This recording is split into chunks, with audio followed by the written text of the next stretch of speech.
Welcome back. Today, we're diving into project management with a practical case, how to make a work breakdown structure, or WBS, for a community wooden bridge. First, a quick definition. A WBS is simply a way to break down a big project into smaller, manageable parts. It helps us organize work, assign responsibilities, and estimate resources. Think of it as a family tree of your project. Now, let's apply it to our case study. The community wants to build a 6-meter wooden bridge across a river, 2.2 meters wide. We're using only wood, nails, and metal connectors. No concrete, no cement. Step 1. Define the main deliverables. For this project, the top level of our WBS has 5 big pieces: site preparation, foundations, superstructure, finishing and safety, and project management. Step 2. Break each deliverable into sub-deliverables. Let's take foundations. Because we're not using cement, we'll rely on stone bases and metal anchors. So the sub-deliverables here are: gather stones, shape abutments, place wooden supports, fix them with nails and metal plates.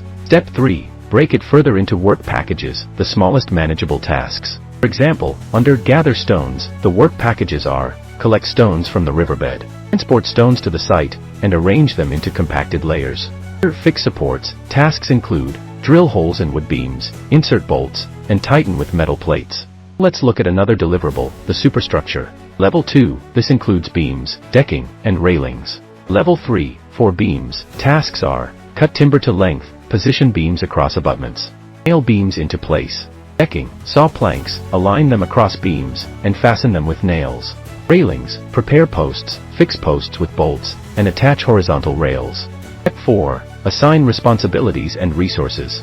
Packages like stone collection can be assigned to community volunteers. Technical tasks like drilling holes or aligning beams go to skilled workers. Site of alignment and safety belongs to the engineers. Step 5. Validate your WBS. That every piece of work needed to deliver the bridge is captured. Extra, nothing missing. To recap, start with the big deliverables, break them into sub-deliverables, then into work packages. In roles, and validate. You create a WBS. Found this useful? Check out my next video where I'll show a complete WBS table for this bridge. Hit to like, subscribe, and drop your questions in the comments.